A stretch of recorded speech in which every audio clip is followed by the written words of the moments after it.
ते त्याविषयी आणि मराठी भाषेविषयी सगळे अगदी मनापासून भरभरून बोलले. पुढच्या पिढीला जर तुम्हाला अगदी असं काहीतरी त्यांचा इंटरेस्ट जागवायचा असेल ना, तर त्यांना महाराष्ट्राची थोरवी कळली पाहिजे. आणि महाराष्ट्र हा ह्या 50, 60, 100, 300, 500 वर्षात घडलेला नाही आहे. महाराष्ट्राची जडणघडण जर बघितलं ना, तर जेव्हा ज्वालामुखीचा उद्रेक होऊन जेव्हा सह्याद्री पर्वताची जेव्हा निर्मिती झाली, तिथून सुरुवात केली पाहिजे. तेवढं मागे मी जाणार नाही. तरी पण तापी नदीच्या खोऱ्यामध्ये 3 लाख वर्षापूर्वीचा आदिमानवाचा सांगाडा सापडला. तेव्हा महाराष्ट्र होता, महाराष्ट्रामध्ये लोक राहत होती. 3 लाख वर्षाच्या गोष्टी करतोय मी. आणि कदाचित काहींचा त्यावर विश्वास बसणार नाही. मग आपण थोडंसं पुढे सरकूया. ऋग्वेदाच्या काळात म्हणजे अश्मयुगानंतर लोहयुगाच्या वेळेला ऋग्वेदामध्ये अपरांतक असा उच्चार आहे महाराष्ट्राचा. अपरांतक म्हणजे पश्चिमेकडचा देश, भारतामधला पश्चिमेकडचा देश. अपरांतक असा ऋग्वेदकालीन उल्लेख आहे, तो हा महाराष्ट्र. त्याच्यानंतर जर आपण आलो तर परशुरामाच्या काळामध्ये म्हणजे साधारणतः 9000 वर्षापूर्वीचा हा इतिहास सांगतो मी. परशुरामांनी पूर्ण ही धरती निक्षत्रिय केली 21 वेळा आणि मग ती एका ब्राह्मणाला दान करून स्वतःचं एक वेगळं राज्य निर्माण केलं, ते कोकण राज्य. आणि मग ते महेंद्र पर्वतावरती तपस्या करता निघून गेले. तो हा कोकण पट्टा म्हणजे अगदी तुमच्या सुरत पालघरपासून पूर्ण कोचीनपर्यंतचा हा जो पट्टा आहे ना, ही परशुरामाची निर्मिती, हा महाराष्ट्र.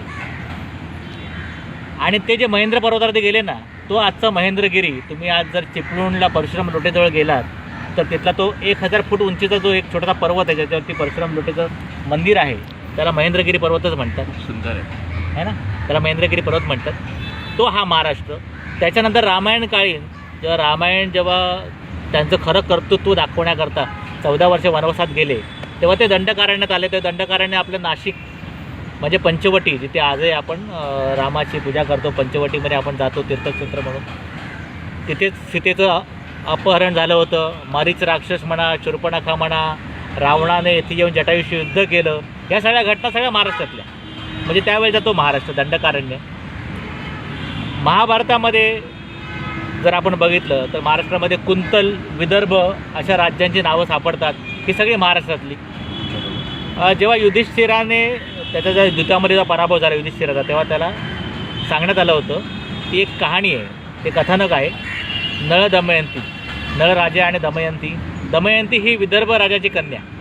विदर्भ राज्य कुठे आहे? महाराष्ट्रात. नळदुर्ग किल्ला, हा नळाचा किल्ला, हा कुठे आहे? नळदुर्ग, उस्मानाबाद. म्हणजे तो आपला महाराष्ट्र. म्हणजे महाराष्ट्राची थोरवी कधीपासून नाही ती बघा. मग तुमच्या लक्षात येईल. ही जर जोपर्यंत तुम्ही आपल्या तरुण पिढीला सांगत नाही ना, तोपर्यंत त्यांना महाराष्ट्र कळणार नाही. महाभारतानंतर आत्ताचा जो इतिहास आहे, जो लिखित इतिहास आपण ज्याला म्हणतो, म्हणजे मध्ययुगीन इतिहास, मौर्यकालीन सम्राट अशोकाच्या काळामध्ये उज्जैनच्या आसपासचा जो परिसर आहे ना, त्याला राष्ट्र असं नाव आहे, महाराष्ट्र. पहिल्यांदा आपल्या महाराष्ट्राला राष्ट्र असं संबोधित जर केलं असेल तर अशोकाच्या काळामध्ये. म्हणजे हे बुद्ध काळ, म्हणजे बौद्ध धर्माचा प्रसार जेव्हा होत होता त्यावेळेच्या गोष्टी सांगतोय. बुद्धकालीन जे त्यांचे अनुयायी होते महायान पंथाचे, त्यांच्या ग्रंथामध्ये हा उल्लेख आहे राष्ट्र म्हणून. आणि तो उज्जैन नगरीच्या खालचा प्रदेश, नर्मदाच्या तीराच्या खालचा प्रदेश जो आहे तो महाराष्ट्र. म्हणजे त्यावेळी आपल्या राज्याला राष्ट्र असं होतं. आणि मला सांगायला अगदी म्हणजे खूप आनंद आणि अभिमान वाटतो की तुम्ही भारतातली सगळ्या राज्यांची नावं जरा तपासून पहा. केवळ एकमेव आमचं राज्य असं आहे ज्याला राष्ट्र म्हटलं जातं. केवळ आमचं राज्य असं आहे ज्याला राष्ट्र म्हटलं जातं. त्याच्यामध्ये देशभावना आहे, देशभक्ती आहे, राष्ट्रीयत्व आहे. बाकी कुठल्याही राज्याच्या नावामध्ये राष्ट्र हा शब्द नाही आहे. आणि तेव्हापासून महाराष्ट्राने आपल्या भारतवर्षावरती राज्य केलेलं आहे. अगदी तुम्हाला मी सातकर्णी, सातवाहन ज्या युगातला मी तुम्हाला गोष्ट सांगतो की सातवाहनाच्या याच्यामध्ये एक त्यांचा जो राजा होता शालिवाहन त्याचं नाव, त्याने खूप मोठा पराक्रम केला. शक आणि कुषाणांच्या ज्या होत होत्या स्वाऱ्या आपल्यावरती, म्हणजे आताचं युक्रेन, रशिया इथले शक आणि कुषाण यांचा बिमोड केला शालिवाहनाने.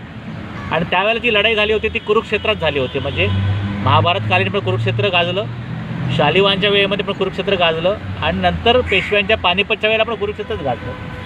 तर ते कुरुक्षेत्र महाराष्ट्रात ताब्यात होतं.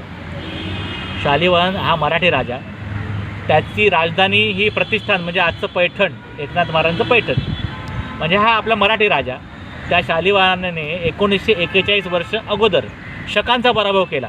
कुरुक्षेत्रात लढाई झाली होती आणि म्हणून तेव्हापासून आपण भारतीय कालगणना आहे ना ती शकेमध्ये आपण मोजतो. आज 1941 शके चालू आहे, म्हणजे त्या घटनेला 1941 वर्ष झाली. आणि म्हणजे 1941 वर्षापूर्वी मराठी राजा होता आणि म्हणून महाराष्ट्रही होता. मराठी भाषा ही एवढी जुनी आहे, सांगायची हिशोब एवढी जुनी आहे. आणि म्हणून मी तुम्हाला सांगतो की सातवाहनांचं जे राज्य आहे ना ते इसवी सन पूर्व 225 वर्ष आणि इसवी सनानंतर 225 वर्ष, 450 वर्ष सातवाहन शालिवाहन यांनी राज्य केलं आपल्यावरती. आणि हे मराठी राजा, भारतात सर्वात मोठं राज्य ह्यांचं. आणि तेव्हा त्यांची राष्ट्रभाषा होती ती महाराष्ट्रीय राष्ट्रभाषा, म्हणजे आताची मराठी राष्ट्रभाषा. म्हणजे मराठी राष्ट्रभाषा का असावी याचा हा धोरणात्मक मी मुद्दा मांडतो आहे की संपूर्ण भारतामध्ये मराठी ह्या राष्ट्रभाषेने जास्त वेळ काळ गाजवलेला आहे. त्यानंतर आपण पेशव्या काळात येऊच पुढे. आपण सातवाहनानंतर चालुक्य आले, यादव आले, राष्ट्रकूट आले, हे सगळे मराठी राजे यांनी भारतावरती राज्य केलं, कमीत कमी दक्षिण भारतावरती राज्य केलं. म्हणून मराठीची थोरवी, मराठी राज्यांची थोरवी महाराष्ट्र आमचा तेव्हापासूनचा आहे. त्यानंतर अनेक वर्ष मुघलांच्या खाली आपलं होतं महाराष्ट्र. साधारणतः 400 वर्ष आपण मुघलांचं राज्य अनुभवलं. त्यावेळेला जर सर्वात पहिल्यांदा या यवनांविरोधात लढाई करून, चारी पातशाह्यांविरुद्ध लढाई करून, त्यांना चित करून जर कोणी स्वराज्याची स्थापना केली असेल तर तो आमचा मराठी राजा छत्रपती शिवाजी महाराज. अभिमानाने नाव घ्यावं असं हे नाव. आणि त्यानंतर मग तुम्हाला इतिहास माहिती आहे संभाजी महाराजांचा, पेशव्यांनी तर अगदी दिल्लीवरती राज्य केलं. पेशव्यांच्या भावाने राघोबा दादांनी अटकेपार झेंडे फडकवले. अटक कुठे आलं? आताच्या पाकिस्तानच्या पलीकडे, पेशावरच्या पलीकडे अफगाणिस्तानची बॉर्डर म्हणजे हिंदुकुश पर्वतावरती, तिथे आपला भगवा झेंडा लागलेला आहे मराठ्यांचा. ओरिसाला कटकपर्यंत राज्य होतं मराठ्यांचं. म्हणजे अख्खा भारत मराठी अधिपत्याखाली होता. म्हणून मला मराठीविषयी जास्त आत्मीयता वाटते. आणि हे मराठीचं जे माहिती आहे ही आपल्या पुढच्या पिढीला, तरुण पिढीला, लहान मुलांना लहानपणापासून जर शिकवली, शाळेमध्ये दाखवली तर मग त्यांना त्या मराठीविषयी आत्मीयता राहील, महाराष्ट्र राज्याचा अभिमान राहील. आणि मग ही माणसं मराठीकरता तळमळीने पेटून उठतील. म्हणून आपल्या प्रत्येक कार्यकर्त्याला ही कथा तुम्ही सांगा. मध्य प्रदेशची राज्यभाषा 1956पर्यंत मराठी होती. किती लोकांना माहिती आहे? 1956 म्हणजे आत्ता स्वातंत्र्यानंतर 1956पर्यंत मध्य प्रदेशची राज्यभाषा ही मराठी होती. आपण झोपलो आहे, निद्रिस्त आहोत, आपण मागणी नाही केली म्हणून मग हिंदी झाली. मध्य प्रदेशची भाषा हिंदी कधीच नाही. मध्य प्रदेशची भाषा जी आहे ती बुंदेली, बघेली, गोंड, अवधी आणि मराठी.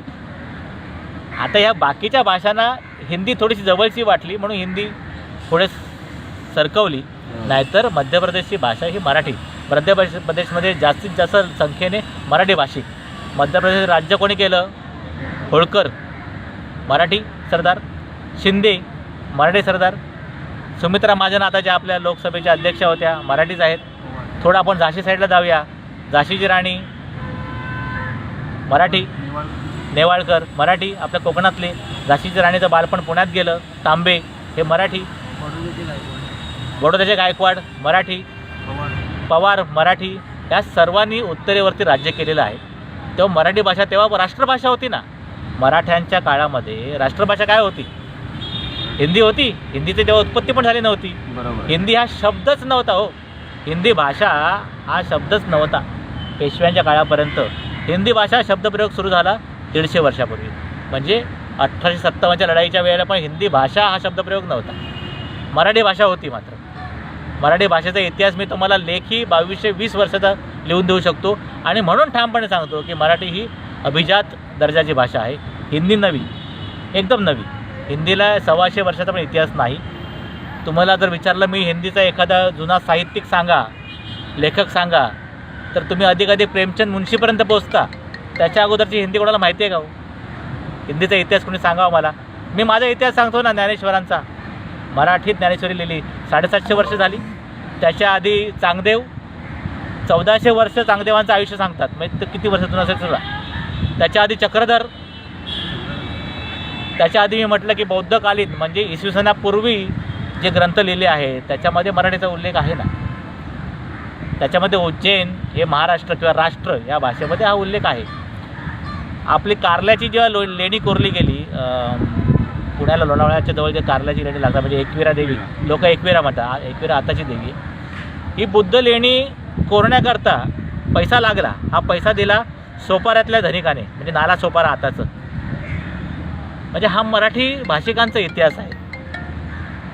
पण हा वारंवार लोकांना समजावून सांगितलं पाहिजे. हो, आपणच आपला गौरव नाही सांगितलं लोकांना कसं कळणार? लोकांना मराठी म्हणजे काय, मराठीचा मोठेपणा काय हा कळला पाहिजे.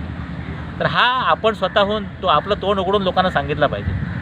सरकार शिकवणार नाही, पाठ्यपुस्तकात दिसणार नाही, इतिहासात सापडेल, बकरीत सापडेल, पुस्तकात सापडेल, कोकणाख्यानात सापडेल, ऋग्वेदात सापडलेला आहे. पण हा आपण लोकांना सांगितला पाहिजे, तर लोक ह्याचा अभ्यास करतील आणि मग ती आपली ही जी शान आहे ना ही दिसेल लोकांना, आणि तर लोक थोडीशी वचकतील आपल्याला. शेवटची जर मी सांगितलं ना, राष्ट्रभाषा, आज राष्ट्रभाषा नाही भारताला, भारतीय संघराज्याला राष्ट्रभाषा नाही, 22 राज्यभाषा आहे. पण शेवटची राष्ट्रभाषा कधीतरी असेल ना भारताला, ती कुठली होती? ब्रिटिशांनी कधी राष्ट्रभाषा लावलीच नाही, कारण इंग्रजी राष्ट्रभाषा होऊ शकत नाही. बरोबर. मग त्याच्या आधी कोणाचं राज्य होतं? मराठ्यांचं राज्य होतं ना, अगदी अटकेपासून कटकेपर्यंत. मराठीची राष्ट्रभाषा कुठली हो? मराठीच ना. सगळं राज्यकारभार मराठीत होत होता ना. म्हणजे शेवटची राष्ट्रभाषा भारताची आहे ती मराठीच आहे, हे तुम्ही सांगा ना ठामपणे. मग आज राष्ट्रभाषा मराठी का नको? आपण राज्यभाषा म्हणून लढतोय, झगडतोय, मराठीला तुम्ही मान द्या. मी तर म्हणतो राष्ट्रभाषा मराठी करा. धन्यवाद.